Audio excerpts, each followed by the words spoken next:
Global Typhoon, Chairman TV. Weather update. Helping homeless people. Please subscribe.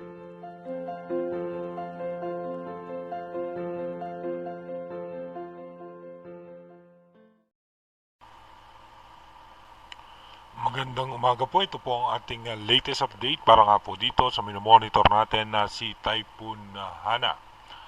Si Typhoon Hana nga po ay namataan natin dito sa may eastern section ng ating Itbayat Batanes. At asan nga natin mararamdaman ng taga Batanes yung pagbugso ng hangin at ng pagulan bunsod nga nitong ni Typhoon Hana.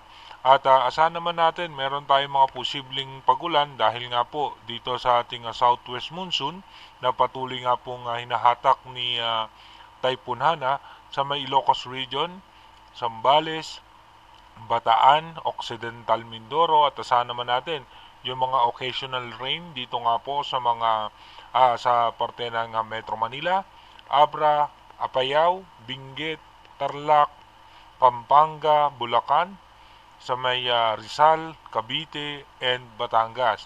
Meron din tayong mga cloudy sky and isolated rain shower sa may Antique, natitirang bahagi ng Cagayan Valley, Cordillera, dito po sa may Central Luzon, Calabarzon, Mimaropa at natitirang bahagi ng ating bansa.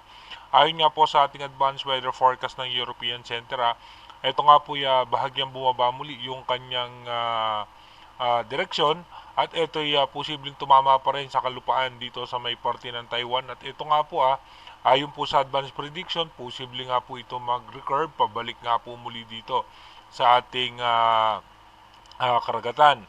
At ayon nga sa ating advanced weather forecast, magkakaroon nga tayo ng posibleng low pressure area dito na may medyo mataas ang tsansa na maging isang ganap na bagyo. Dumako na nga po tayo sa ating advanced weather forecast.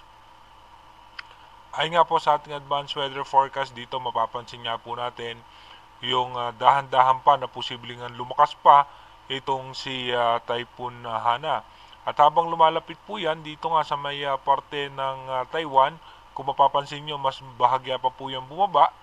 At yung extension ng kanyang diametro at ng kanyang mga pag-ulan ay posibleng umabot po yan dito sa may Batanes. At asahan din po natin hanggang dito sa may Calayan na Cagayan ay mararamdaman yung mga pagbugso ng hangin na may kasamang mga pag-ulan. At pagkatapos po niyan maglandfall sa may parte ng Taiwan, dediretso po yan dito sa bahagi ng China. At kung mapapansin natin habang hihina po yan at magiging isang low pressure area, pero magre-recurve nga po yan. Kung mapapansin natin, ito nga po, magre-recurve po yan pabalik dito nga po sa ating karagatan. At dito mapapansin nga po natin magkakaroon ng low pressure area dito sa labas ng ating Philippine Area of Responsibility. At ito nga po si dating Bagyong Hana na posibleng nga pong mag-recurve.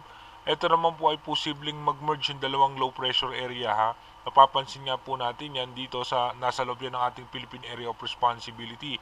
Ito nga po, mataas po ang posibilidad na maging isang ganap na bagyo o mahinang bagyo, tropical depression. Pero again, inuulit po natin, ito nga pong ating advanced weather forecast is possible scenario pa lamang po yan. Malaki pa rin po ang posibilidad na magbago po yan dahil posible nga po as low pressure area, malusaw po yan si dating Bagyong Hana sa ating advanced weather forecast, at posible nga yung low pressure area na mabubuo dito sa ating Philippine Area of Responsibility, yun po ang may posibilidad na maging isang tropical depression or mahinang bagyo. Manatili tayong tumutok sa ating advanced weather forecast para malaman natin kung ano nga ba yung mga posibleng sama ng panahon na makakaapekto sa ating bansa. Mag-iingat po tayo palagi. God bless po.